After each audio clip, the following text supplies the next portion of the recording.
Hello friends, मैं आजाद sir आपका अपना यूट्यूब चैनल आर्ट्स भाई आजाद सर में स्वागत है। दोस्तों, आज हम लोग प्राचीन भारत के क्लास 12 के तीसरे चैप्टर की बात करने जा रहे हैं, जिसका नाम है बंधुत्व, जाति तथा वर्ग। ठीक है दोस्तों, इससे पहले मैं लगातार आपको हड़प्पा सभ्यता के 4-5 वीडियो के माध्यम से मैंने समझाने की कोशिश की। इसी तरह से दूसरा जो चैप्टर था राजा किसान नगर, जिसमें 6ठी शताब्दी ईसा पूर्व से लेकर के 6ठी शताब्दी ईस्वी के बीच में राजनीतिक और आर्थिक विकास के बारे में हमने आपको समझाया, और साथ ही साथ हमने उसमें आपको वो भी बताया कि कैसे साम्राज्यों का उदय हुआ और कैसे साम्राज्यों का अंतिम दौर तक चला। अब हम दोस्तों तीसरे चैप्टर की बात करने जा रहे हैं, जिसमें हम लोग को पढ़ना है समाज के बारे में। यहाँ पे केवल समाज के बारे में पढ़ें, जैसे दूसरे चैप्टर में अर्थव्यवस्था और राजनीति पढ़ा, यहाँ समाज को समझेंगे कि 6ठी शताब्दी ईसा पूर्व से लेकर 6ठी शताब्दी ईस्वी के बीच में, यानी इन 1200 सालों में हमारा समाज कैसा रहा, और इस समाज की जानकारी देने वाला सबसे महत्वपूर्ण कोई स्रोत है तो साहित्यिक महाभारत है। दोस्तों, महाभारत से ही हमें इस समाज के बारे में पूर्ण जानकारी मिलती है, क्योंकि अभी हमने पीछे बताया था, यानी दूसरे चैप्टर में आपको बताए थे कि अभिलेखों की कुछ सीमाएं भी होती हैं, जिसके तहत हमें राजनीति और सामाजिक जानकारी पूर्ण रूप से प्राप्त नहीं होती है। तो इस चैप्टर को भी पूर्ण रूप से बहुत बेहतर तरीके से जानकारी प्राप्त करने के लिए कोई पुरातात्विक साक्ष्य उपलब्ध नहीं है जरूर है, लेकिन उतने बेहतर नहीं है जितने बेहतर होना चाहिए। इसलिए हम यहाँ पे पूर्ण रूप से साहित्यिक साक्ष्य पर ही निर्भर हैं, जिसमें महाभारत का बहुत बड़ा योगदान है।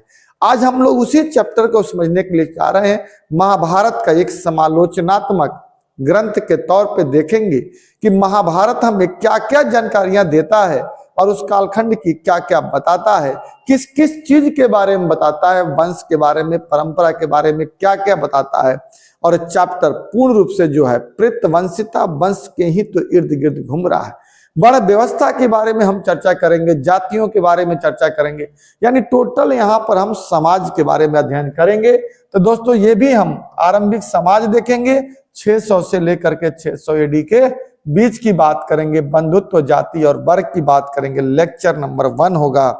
तो दोस्तों, सबसे पहले हम बात करते हैं आज आरंभिक समाज। कह रहा है कुछ इसकी भूमिकाएं हैं। देखिए, कह रहा है कि पिछले अध्याय में हमने यह जानने की कोशिश की कि 600 से लेकर के 600 AD के मध्य भारतीय राजनीति और अर्थव्यवस्था के जीवन में कैसे अनेक परिवर्तन हुए। निश्चित तौर पर हमने समझा कि राजनीति में क्या क्या परिवर्तन हुए, कैसे महाजनपद से मगध का उत्कर्ष, मगध से साम्राज्य का उत्कर्ष, साम्राज्य में मौर्य साम्राज्य, मौर्य साम्राज्य के बाद मौर्योत्तर काल, जिसमें हम कुषाण, सातवाहन, फिर गुप्त काल की बात में पढ़ा। इसी तरह से अर्थव्यवस्था का हमने देखा कि कैसे अर्थव्यवस्था का विकास हुआ, उपज बढ़ाने के क्या क्या तरीके हुए, फिर कैसे नगरों का उदय हुआ, कैसे व्यापार का उदय हुआ, कैसे सिक्के का प्रचलन हुआ, कैसे सम्राट वर्ग का उदय हुआ। इन सारे भूमिदान की प्रथा हमने उसमें देखा। ठीक है, जीवन के में कैसे अनेक परिवर्तन हुए, जिनमें से कुछ परिवर्तन की वजह से समाज में भी बदलाव हुआ। अच्छा, अब इन्हीं परिवर्तन, देखिए एक बात तो दोस्तों याद रखना कि जीवन में कि अगर आपके अर्थव्यवस्था में बदलाव होगा, आपकी अर्थव्यवस्था मजबूत होगी, तो समाज आपका निश्चित तौर पे बेहतर होगा, या समाज में बदलाव जरूर होगा। आपकी सामाजिक स्थितियां बदल जाती हैं जब आपके पास पैसे आने शुरू हो जाते हैं। तो इस हमने पिछले चैप्टर में देखा, आर्थिक व्यवस्था में परिवर्तन देखा, तो निश्चित तौर पे यहाँ के समाज में भी परिवर्तन होगा। और यही वो बात कह रहा है कि कुछ परिवर्तनों की वजह से समाज में भी बदलाव देखने को मिलेगा, जिसके परिणाम स्वरूप उनके जीवन शैली में भी बदलाव हुआ और समाज में विशिष्ट समूह का उदय भी हुआ, विशिष्ट समूह वर्ग का उदय हुआ। बड़े बड़े लोगों का भी उदय होगा, वहां पर हुआ भी था, सम्राट वर्ग का उदय हुआ, जमींदार का उदय हुआ, निश्चित तौर पे हुआ, क्योंकि अर्थव्यवस्था ने ही तो सब कुछ बदला। तो यहाँ पर भी समाज में बदलाव जब होगा तो निश्चित तौर पे वर्ण व्यवस्था, जाति व्यवस्था, ये सब चीजों का यहाँ पे आएगा, और समाज में एक वैमनस्य भी पैदा होगा, विषमताएं भी पैदा होगी, कोई अमीर होगा तो कोई गरीब भी होगा। संपत्ति के असमान वितरण ने अब देखिए वहां पर भी सबके पास जो विकास हुआ, जो अर्थव्यवस्था में बदलाव हुआ, क्या उस बदलाव का सबको लाभ मिला? निश्चित तौर पे नहीं मिला। किसानों ने जरूर कमर तोड़ मेहनत की, लेकिन उन्हें कितना लाभ मिला? उतना ही लाभ मिला जितना कई वो हकदार थे। ज्यादा लाभ तो जमींदारों को मिला जिनकी जमीन थी, साहूकारों को मिला, अन्य शिल्पकारों को मिला, सभी लोगों को मिला। ऐसा नहीं था कि किसी एक को उसका लाभ मिल रहा था, लेकिन सबके हिस्से में जितना जाने वाला था उतना ही गया, उससे ज्यादा नहीं हुआ। सबसे ज्यादा लाभ तो जमीन वालों को ही हुआ। तो निश्चित तौर पे जब जमींदार को हुआ, मेहनत हमने किया, तो समानता असमानता में बदलेगी, यानी असमान वितरण हुआ, पूंजी का वितरण एक समान नहीं हुआ, तो निश्चित तौर पे समाज में भी तो दो तरह के लोग पैदा होंगे। तो ऐसे में तो समाज में भेदभाव तो होना तय था। तो वही कह रहा है कि संपत्ति के असमान वितरण ने समाज में विषमता को जन्म दिया। इसी प्रकार इस अध्याय में हम यह भी जानने का प्रयास करेंगे कि राजनीतिक आर्थिक परिवर्तन का समाज पर क्या प्रभाव पड़ा। जो राजनीतिक और आर्थिक परिवर्तन हुआ उसका क्या समाज पर कोई प्रभाव पड़ा, और क्या क्या बदलाव हुआ, कैसे बंधुत्व, जाति और वर्ग का उदय हुआ। इसके लिए भारतीय उपमहाद्वीप में सबसे समृद्ध ग्रंथों में से एक महत्वपूर्ण ग्रंथ महाभारत है। अभी मैंने चर्चा कहा कि महाभारत है, महाभारत पर हम अपना ध्यान केंद्रित करेंगे, क्योंकि महाभारत ही सब कुछ हमें बताने का प्रयास करेगा, और यह जानने का प्रयास भी करेंगे कि किस प्रकार से इसमें सामाजिक श्रेणियों और परिस्थितियों का विवरण किया गया है। यह भी जानने का प्रयास करेंगे कि कैसे समाज में जाति वर्ग का उदय भी हुआ, यानी जातियों का उदय कैसे हुआ, वर्गों का उदय कैसे हुआ, ये भी हम जानने की कोशिश करेंगे। किसके माध्यम से? समृद्ध ग्रंथ महाभारत। महाभारत से ही हम जानने की कोशिश करेंगे।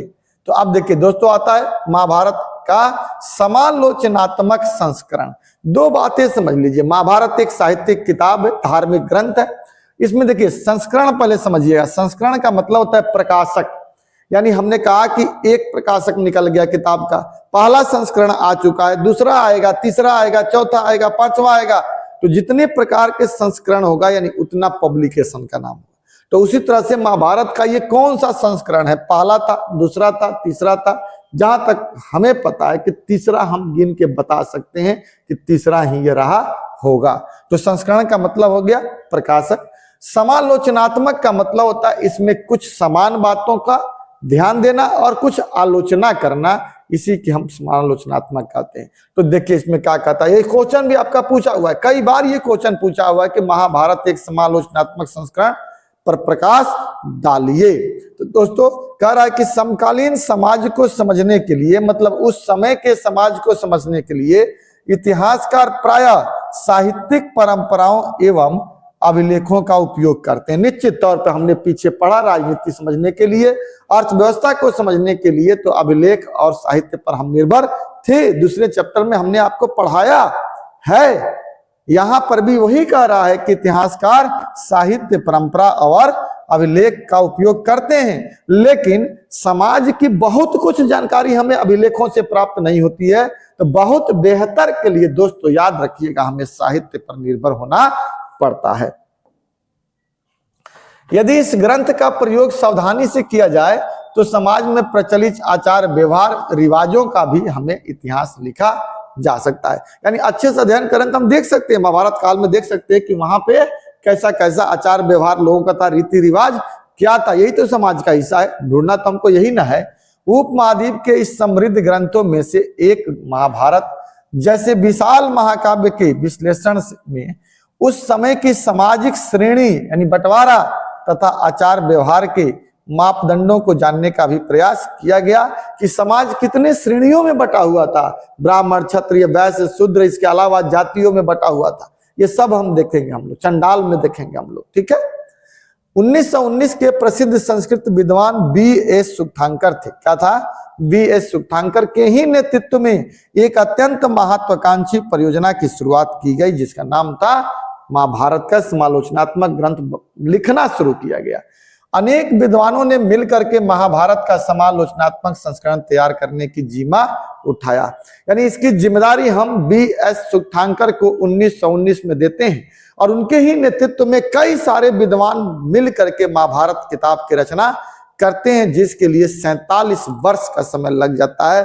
13,000 से ज्यादा पृष्ठों का आकलन किया जाता है। ठीक है, अब कह रहा है कि संकलन के विभिन्न सोपान यानी स्टेप क्या क्या थे। देश के विभिन्न भागों में विभिन्न लिपियों में लिखी गई महाभारत की संस्कृत पांडुलिपियों को एकत्रित किया गया। यानी पहला स्टेप ये हुआ कि देश के हर कोने कोने में अलग अलग प्रतिलिपियों में लिखा गया था महाभारत, जो कहां जहां तहां बिखरा हुआ था, सबको पहले एक जगह ला करके कलेक्ट किया गया, इकट्ठा किया गया और फिर उसे सीक्वेंस वाइज करके उसको लिखने की कोशिश की गई। कोई छोटा मोटा परियोजना नहीं था, इसीलिए एक बार ये भी क्वेश्चन पूछा है कि इसे महत्वाकांक्षी परियोजना क्यों कहा जाता है। हिंदुस्तान के हर कोने से पांडुलिपि, यानी पांडुलिपि का मतलब होता है हाथ से लिखी हुई लिपि, उसको लाना और फिर उसको सीक्वेंस में करना, देखना सुनना एक कोई आसान काम नहीं था। तभी तो इसको लिखने में 47 वर्ष का समय भी लग गया। विद्वानों में अभी पांडुलिपियों को पाए जाने वाले श्लोकों की तुलना करने का एक तरीका ढूंढ निकाला और फिर धीरे धीरे उन्होंने उन श्लोकों का चयन किया जो लगभग सभी पांडुलिपियों में पाए गए। इन श्लोकों का प्रकाशन 13,000 पृष्ठों में फैले अनेक ग्रंथ खंडों में किया। इस परियोजना को पूरा तैयार करने में 47 वर्ष का समय लग गया। कितना लग गया दोस्तों? 47 वर्ष का समय लगा। इस प्रकार इस पूरी प्रक्रिया में दो बातें तो निकल करके उभर करके सामने आई। पहली, संस्कृत को कई पाठों में अनेक अंशों में समानता थी। संस्कृत की समानताएं दिखाई देती है समूचे महाद्वीप में, उत्तर में और नेपाल से लेकर दक्षिण में केरल तक, तमिलनाडु तक सभी जगहों पर हमें पांडुलिपियों में यह समानता देखने को मिली। यानी संस्कृत तो सब जगह पर एक जैसी लिखी हुई हमें मिलती है। कुछ शताब्दियों के दौरान कुछ हुए महाभारत के प्रेषण में अनेक क्षेत्रीय प्रभेदों का भी उभर कर सामने आया। इन प्रभेदों का संकलन मुख्य पाठलिपि, पांडुलिपि और परिशिष्टों में के रूप में भी किया गया है। 13,000 पृष्ठों में से आधा से अधिक इन प्रभेदों को ब्यौरा देते हैं, भेदभाव को देते हैं। महाभारत की मूल कथा के रचयिता संभवतः भाट सारथी थे, जिन्हें सूत कहा जाता था। ये क्षत्रिय योद्धाओं के साथ युद्ध क्षेत्र में जाते थे और साहित्य परंपराओं के अनुसार यह बृहद रचना के रचयिता ऋषि व्यास थे। मतलब कहते हैं कि पहली रचना भाट सारथी ने की थी, दूसरा ऋषि व्यास और ये तीसरा B.S. सुकथांकर के द्वारा किया जा रहा था।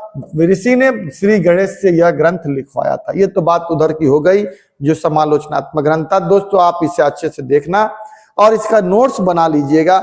निश्चित तौर पे ये क्वेश्चन आता है, आने की संभावना बनी रहती है। 1-2 बार पूछा भी है ये क्वेश्चन। ठीक है, अब आता है बंधुता और विवाह। जो उस समय लोग थे उनके बीच में विवाहों की परंपरा क्या थी, उसके लिए अनेक नियम थे हमारे यहाँ विवाह करने के। व्यवहार में विभिन्नताएं भी थी, इनकी जानकारी हम करते हैं। सबसे पहले परिवारों के बारे में जानकारी। यही क्वेश्चन इस बार पीछे बोर्ड में आया हुआ था 2025 वाले बोर्ड में।